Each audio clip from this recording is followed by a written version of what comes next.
बंधु माने आजिर एही कार्यक्रमକୁ ଆପଣମାନଙ୍କୁ ସ୍ୱାଗତ। ଆଜିର ଏହି କାର୍ଯ୍ୟକ୍ରମଟି ମେଷ ରାଶିର ବ୍ୟକ୍ତିବିଶେଷମାନଙ୍କ ପାଇଁ ବହୁତ ଗୁରୁତ୍ୱପୂର୍ଣ୍ଣ ଅଟେ।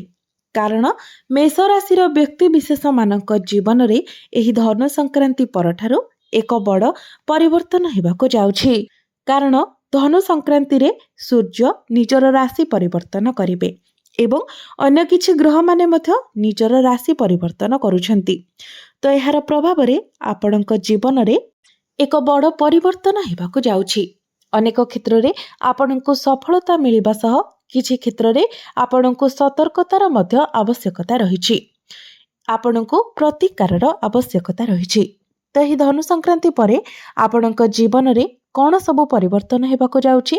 ନୂତନ ବର୍ଷ 2026 ଆରମ୍ଭ ହେବା ପୂର୍ବରୁ ଆପଣଙ୍କୁ କେଉଁ ସବୁ ଖୁସି ଖବର ମିଳିବାକୁ ଯାଉଛି ଏବଂ କେଉଁ ସବୁ କ୍ଷେତ୍ରରେ ଆପଣଙ୍କୁ ସତର୍କ ରହିବାର ଅଛି, ସେ ବିଷୟରେ ଜାଣିବା ପାଇଁ ଆପଣମାନେ ଭିଡ଼ିଓଟିକୁ ସ୍କିପ୍ ନ କରି ଶେଷ ପର୍ଯ୍ୟନ୍ତ ନିଶ୍ଚୟ ଦେଖନ୍ତୁ ଏବଂ ଭିଡ଼ିଓଟିକୁ ଲାଇକ୍ କରି ଚ୍ୟାନେଲଟିକୁ ସବସ୍କ୍ରାଇବ୍ କରିଦିଅନ୍ତୁ।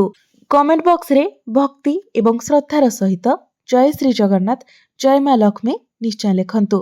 ତ ବନ୍ଧୁମାନେ ଆସନ୍ତୁ ଆରମ୍ଭ କରିବା ଆଜିର ଏହି କାର୍ଯ୍ୟକ୍ରମକୁ, ଯାହା ଆପଣଙ୍କର ଜନ୍ମରାଶି ଏବଂ ଚନ୍ଦ୍ରରାଶି ଉପରେ ଆଧାରିତ ଅଟେ। ଏହି ଧନୁ ସଂକ୍ରାନ୍ତି ପରେ ଆପଣଙ୍କର ସ୍ୱାସ୍ଥ୍ୟ ବହୁତ ଭଲ ରହିବ।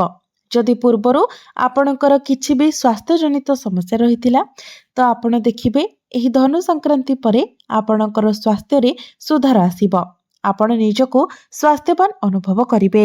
ବିଦ୍ୟାର୍ଥୀମାନଙ୍କ କଥା ଯଦି କହିବା, ତ ବିଦ୍ୟାର୍ଥୀମାନଙ୍କ ପାଇଁ ମଧ୍ୟ ଏହି ଧନୁ ସଂକ୍ରାନ୍ତି ପରର ସମୟ ବହୁତ ଭଲ ରହିବ। ଏହି ଧନୁ ସଂକ୍ରାନ୍ତି ପରେ ଯଦି ଆପଣଙ୍କର କିଛି ଏକ୍ଜାମ ଅଛି, କିଛି କମ୍ପିଟେଟିଭ୍ ଏକ୍ଜାମ ଅଛି, ପ୍ରତିଯୋଗିତାମୂଳକ ପରୀକ୍ଷା ଅଛି, ସରକାରୀ ପରୀକ୍ଷା ଅଛି, ତ ନିଶ୍ଚିତ ଭାବରେ ସେଥିରେ ଆପଣ ଉତ୍ତୀର୍ଣ୍ଣ ହେବେ। ଧନୁ ସଂକ୍ରାନ୍ତି ପରେ ଶିକ୍ଷା କ୍ଷେତ୍ରରେ ଆପଣ ବହୁତ ଅଧିକ ଉନ୍ନତି କରିବେ। ଆପଣ ନିଜର ପାଠପଢ଼ାକୁ ନେଇ କିଛି ବଡ଼ ଡିସିସନ୍ ନେଇପାରନ୍ତି କିମ୍ବା କିଛି ବଡ଼ ଷ୍ଟେପ୍ ନେଇପାରନ୍ତି। ଏହି ଧନୁ ସଂକ୍ରାନ୍ତି ପରେ ଯଦି ଆପଣ କିଛି ଆଡ଼ମିସନ୍ କରନ୍ତି କିମ୍ବା ଫର୍ମ ଫିଲ୍ଅପ୍ କରନ୍ତି, ତ ଆପଣଙ୍କ ପାଇଁ ତାହା ଅଧିକ ଭଲ ରହିବ। ଆପଣଙ୍କର ପ୍ରେମ ଜୀବନ କଥା ଯଦି କହିବା, ତ ଏହି ଧନୁ ସଂକ୍ରାନ୍ତି ପରେ ଆପଣ ଆପଣଙ୍କର ପ୍ରେମ ଜୀବନରେ ମଧ୍ୟ ଏକ ବହୁତ ଭଲ ପରିବର୍ତ୍ତନ ଦେଖିବାକୁ ପାଇବେ। କାରଣ ଧନୁ ସଂକ୍ରାନ୍ତିକୁ ସୂର୍ଯ୍ୟ ଆପଣଙ୍କର ନବମ ଭାବକୁ, ଆପଣଙ୍କର ଭାଗ୍ୟ ଭାବକୁ ପ୍ରବେଶ କରିବେ। ସୂର୍ଯ୍ୟ ହେଉଛନ୍ତି ଆପଣଙ୍କର ପଞ୍ଚମ ଭାବ, ଅର୍ଥାତ୍ ଆପଣଙ୍କର ଶିକ୍ଷା ଏବଂ ପ୍ରେମ ଜୀବନର ଅଧିପତି। ତ ସୂର୍ଯ୍ୟ ଯେତେବେଳେ ଆପଣଙ୍କର ନବମ ଭାବରେ ପ୍ରବେଶ କରିବେ, ତ ପୂର୍ବରୁ ଆପଣଙ୍କର ପ୍ରେମ ଜୀବନରେ ଯାହା ବି କିଛି ସମସ୍ୟା ରହିଥିଲା, ଯାହା ସବୁ ମନାନ୍ତର ମତାନ୍ତର ରହିଥିଲା, ତ ସେଥିରେ ଆପଣ ସୁଧାର ଦେଖିବାକୁ ପାଇବେ। ଆପଣ ପରସ୍ପରର ଭୁଲକୁ ବୁଝିପାରିବେ। ତ ଆପଣଙ୍କ ମଧ୍ୟରେ ଅଣ୍ଡରଷ୍ଟାଣ୍ଡିଂ ବଢ଼ିବ, ବୁଝାମଣା ଠିକ୍ ରହିବ। ଆପଣଙ୍କର ବୈବାହିକ ଜୀବନ କଥା ଯଦି କହିବା, ତ ଏହି ଧନୁ ସଂକ୍ରାନ୍ତି ପରେ ଆପଣଙ୍କର ବୈବାହିକ ଜୀବନ ମଧ୍ୟ ବହୁତ ଭଲ ରହିବ।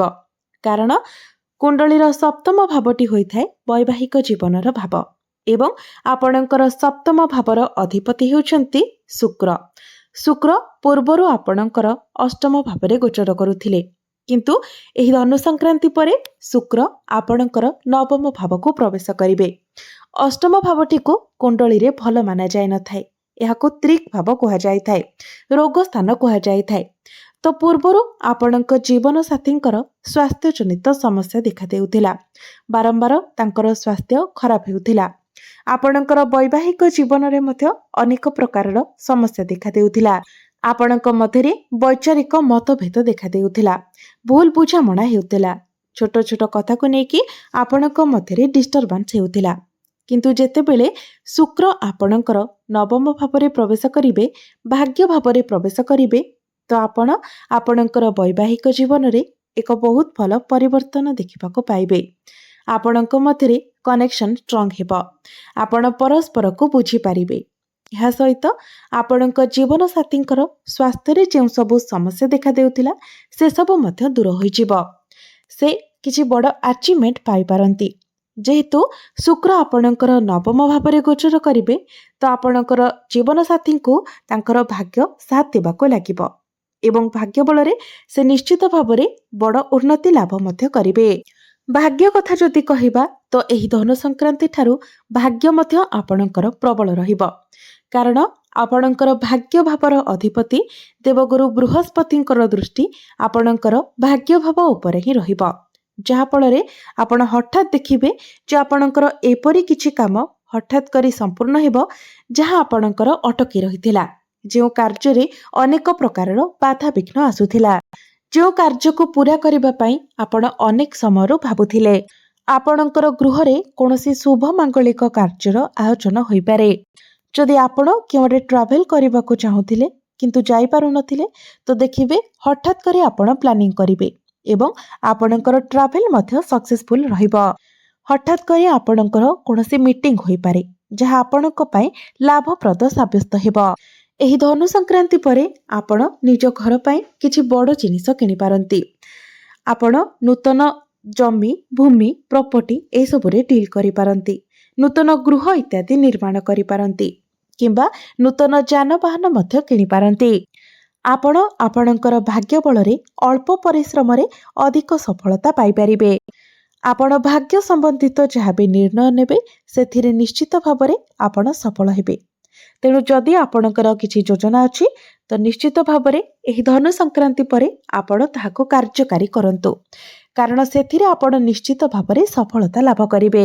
गुरु जेहेतु आपणकर तृतीय भाବରେ रहिबे तो परिश्रम तो आपणको करिबाको पड़िबो, किंतु परिश्रम को डरी जाई आपण पछको फेरंतु नाही, आपण आगको बढ़ी चलंतु। कारण आपण जेते आगको बढ़िबे जेते परिश्रम करिवे आपणको सेते अधिक सफलता मध्य प्राप्ति हेबो। क्यारियर कथा जदि कहिबा तो कुंडलीर दशम भावटी होइथाय क्यारियर भाव, कार्यक्षेत्रर भाव। आपणकर दशम भावर अधिपति होउछंती शनि। शनि आपणको कुंडलीर द्वादश भावरे गोचर करूछंती। तो एठारे जदि आमे देखिबा तो एहा आपणकर निजस्व जन्म कुंडली रे शनिकर स्थिति उपरे निर्भर करे। जदि आपणकर जन्म कुंडली रे शनि भल स्थिति रे थांती, उच्चस्थ अवस्था रे थांती, तो आपणको एही धनु संक्रांति परे निश्चित भाବରେ बहुत भल अपॉर्चुनिटी मिलिबो। आपण निजर क्यारियर रे बहुत अधिक ग्रो करिवे। किंतु जदि शनिकर स्थिति खराब थाए, शनि निचस्थ थांती, पीड़ित अवस्था रे थांती, तो एठारे आपणको बहुत स्ट्रगल करिबाको पड़िबो। केवल कार्यक्षेत्र ही नुहे, निजर परिवार को नेकी हो, निजर रिलेशन को नेकी हो, आपणको बहुत समस्यार सम्मुखीन हेबाको पड़िबो। आपणको उपरे मेंटल प्रेशर रहिबो।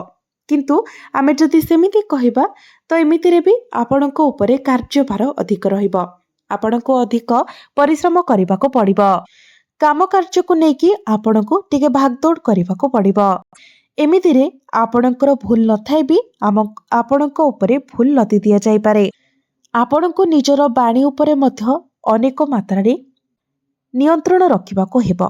जदि आपण निजर बाणी उपरे नियंत्रण न रखंती तो आपण आपणकर बाणी द्वारा अनेक समस्या रे पड़ी पारंती। विशेष करी आपणकर क्यारियर ही समस्या आसी पारे, कारण शनिकर दृष्टि आपणकर द्वितीय भाव बाणी भाव उपरे रहुची, जहा फଳରେ आपणकर बाणी रे रुक्षता आसीबो, कर्कशता आसीबो। आपण रोकठोक कहार मुहरे एपरि किछि कथा कहि देई पारंती जहा सामना वालांको खराब लागि पारे। तेबे जदि एही धनु संक्रांति परे आपणको अधिक किछि काम आसुची, आपणको अधिक रेस्पॉन्सिबिलिटी दिया जाउची, तो ताको आपण हाँ कहंतु। आपण जदि ताको एड़े दियंती तो आपणको पई समस्या अधिक बढ़ी पारे। शनि द्वादश भावरे थिबा कारणरू आपणकर मूड डाइवर्ट हेबो। बेले बेले काम करिबाको आपणकर मन लागिबो नाही, किंतु जेहेतु गुरुंकर आशीर्वाद आपणको उपरे रहुची तेनु आपण किछि न डरी आगको बढ़ंतु। आपणको निश्चित भावरे सफलता मिलिबो। बिजनेस कथा जदि कहिबा, बिजनेस किंतु एही धनु संक्रांति परे आपणकर बहुत भल रहिबो। आपण आपणकर बिजनेस रे ग्रोथ देखिबाको पाइबे, प्रॉफिट देखिबाको पाइबे। आपणकर फाइनेंशियल मध्ये ग्रोथ हेबो। एबे आसंतु जानिबा किछि प्रतिकार विषय रे जहा कि आपणकर क्यारियर पाई निहाते आवश्यक एवं एही प्रतिकार गुड़िक करिबा द्वारा आपणकर क्यारियर रे जहा भी किछि समस्या आसुची से गुड़िक दूर होई पारिबो।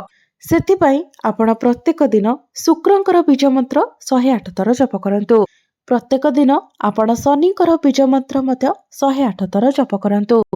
प्रत्येक दिन आपण हनुमान चालीसार पाठ करंतु।